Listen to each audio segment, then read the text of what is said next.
All right, well, that's, I'm going to put a fork in it for me, but after me, we have John Baldizon, correct? Woo! John Baldizon. Welcome to the stage, part owner of the Drop Comedy Club, John Baldizon. How's it going, everybody? You guys having a good Halloween so far? Yeah. Awesome. One of my favorite things about Halloween is definitely still the candy. I'm what's considered fat. And I eat too much candy. I still eat too much candy. I used to eat wax lips as a kid. Anybody eat wax lips? Yes. They're so disgusting, right? I ate wax lips once when I was a child, and I was convinced they were just playing a trick on me. I'm like, no, there's no way this is candy. Whoever gave me this candy, fuck you. Okay? You want to see the wrath of a fat child giving candy that tastes like wax? Or what about the candies? You know those candies? They look like strawberries. You know, they're like red on bottom, green on top, you know what I'm talking about? Nobody buys those. They just show up in your house. I have a drawer full of them from a piñata when I was 8. I moved houses. I didn't move them, but they just showed up like some sugary fucking ghost. I don't know why. My grandma used to bring me home candy too. And she would be like, hey John, I got you this candy. I'd be like, fuck yeah, I'm fat, I love candy. Thanks, Grandma. She's like, yeah, I got these mints. I got these peppermints. 3,000 for a penny down at the general store. Why do you hate me, Grandma? Why do you hate me? And then my least favorite candy of all time, definitely the worst candy ever made, you can't be trusted if you like Necco wafers. Anybody like Necco wafers? No. Somebody does, right? Somebody in here does, right? They wouldn't still sell them. They have pineapple Necco wafers now. It's like if you wanted to taste the pineapple antique in your mouth. I think that should be like the one question when you try to get citizenship to the U.S. Like, you like Necco wafers, yes or no? Yes, get the fuck out. That's it. Fuck.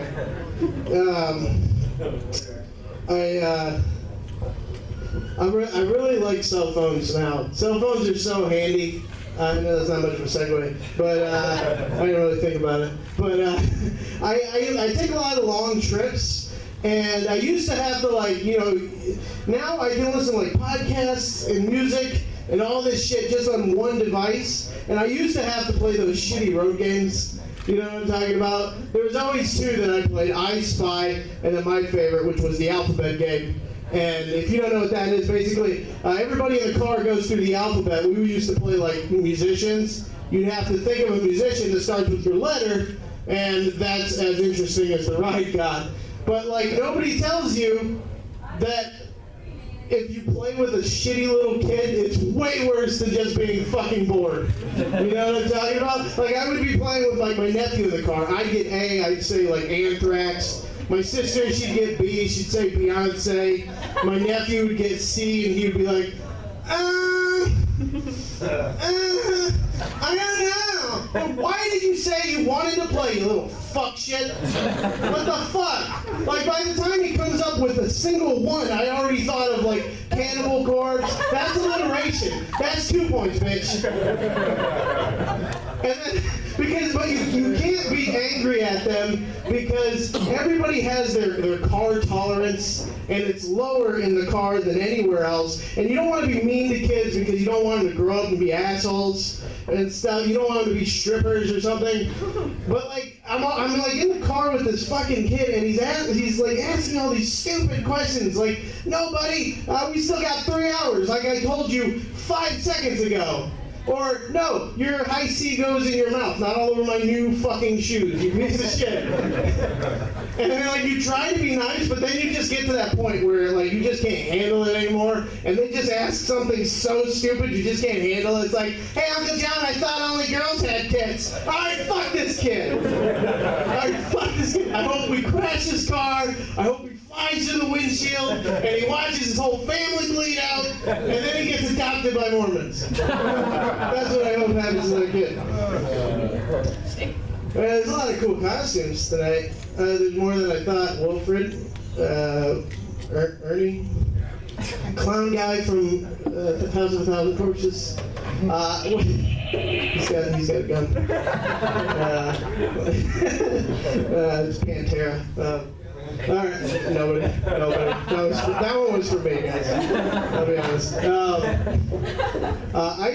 lot of people like to dress up as celebrities for Halloween, and it's cool because a lot of people like to tell you what celebrities you look like. Some people say I look like Jonah Hill, but fatter than when he was fatter. So I look like a fat Jonah Hill. It used to make me angry, but not anymore. Because people just like to do that. They like to tell you who you look like, but it's always really two-sided. Because they're like, hey, you look like Brad Pitt. They don't mean, hey, you look like somebody who could win Sexiest Man Alive 5 years in a row. They're like, hey, you look like Brad Pitt, but shittier. You know what I mean? Or like, hey, you look like Ava Longoria if she ran face first into a brick wall made of crack needles. It's shitty. It's shitty people. So I think that fat nerds, especially nowadays, are starting to get the wrong idea from zombie movies. They're starting to get false expectations. Like, because every time one of us fat nerds, we play a zombie game, there's that little part in the back of our mind that's like, that would be fucking awesome. I'd be so good at that. And it's bullshit because fat nerds would be the first ones dead in the apocalypse. Everybody knows they think because they played Fallout 3 and haven't showered in 3 weeks, that makes them ready to handle anything. No. Honestly, the only thing you probably have going for you is you have like so much extra World of Warcraft fat. Maybe you'll live an extra 2 weeks while Jockey Fuck over here is beating the shit out of werewolves with his bare hands for meat. Do you think that he has anything that will help him when he meets Jockey for the first time? I think it'll go like this. Jockey would be like, hey, there's that fat fuck. Hey, fat fuck, put your weapon down. I say weapon because apparently in the apocalypse, a hammer duct taped to a lightsaber replica is a weapon in the apocalypse. And then he would put the weapon down and then he would just fuck his mouth. He would just make his mouth his new jizz sock. Because once you take away technology, fat nerds have nothing to offer society. Nothing. Take away technology, we go back to hunting and gathering.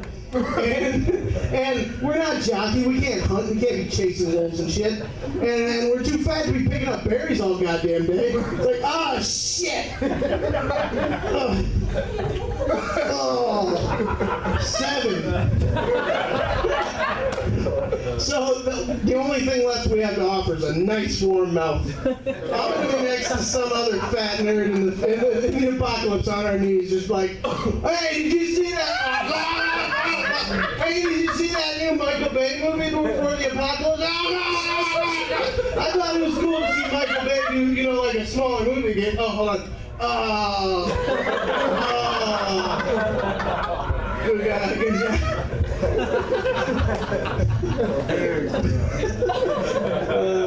The funny thing about that joke, besides the joke, is I always practice my jokes in the car, and like one day I did that for like 8 hours straight during work, and like at some point I just kind of forgot I was doing it. I look over, there's this lady staring at me through the car, and she has this look of growth, like disgust on her face. Like the only way I could describe it is just imagine a woman who's like breastfeeding, and I just punted her child and started sucking on her fat tit like a baby koala. That's the only way I can describe it. How much time do I have left? Minute 15. All right. Does anybody here take pictures of their shit? Oh, yeah. I knew you were going to be at least one. Every time I start the joke like that, everybody's like, no, it's just you, bro. I'm like, that's bullshit, because I've received several. Like, there's no way I'm the only one. But I don't do it anymore. I used to, but not anymore. Because like last time, like my wife got really angry, because like I always send it to her. Like I just think like if I'm not gonna send pictures of my shit to my wife, at what point is it just like childish to take pictures of your shit? You know what I mean? So I would send it to her, and the last time I sent it to her, and I was working at the store, and I heard somebody coming in, and I was the only one there. So I took a picture of my crap real quick, and then I flushed the toilet, and I sent it to my wife, and I ran out and helped the customer. And then I looked at the picture after, and I realized it was super blurry. Like, really blurry. Like, you couldn't really tell what it was. It was just like this long, dark blur. And I'm like, shit, I don't know if she's going to know what that is. You know? Like, I mean, maybe. I sent her enough of them. Maybe. And so she texts me back, right? And she was pissed. She was like, hey, I thought I told you. Stop sending me pictures of your dick, Darnell. Use the email. And I was pissed because she called me Darnell again. She called me Darnell once during sex, and I was like, hey, it's pronounced John, okay? And she's like, LOL, gotcha, JK. I'm like, yeah, you got me. I thought you forgot my name again. I told my friend Darnell that story once. He thought it was crazy, too. I haven't seen him in a while, though. Fucking nobody has. All right, thanks, guys. I hope you guys enjoy the rest of your night.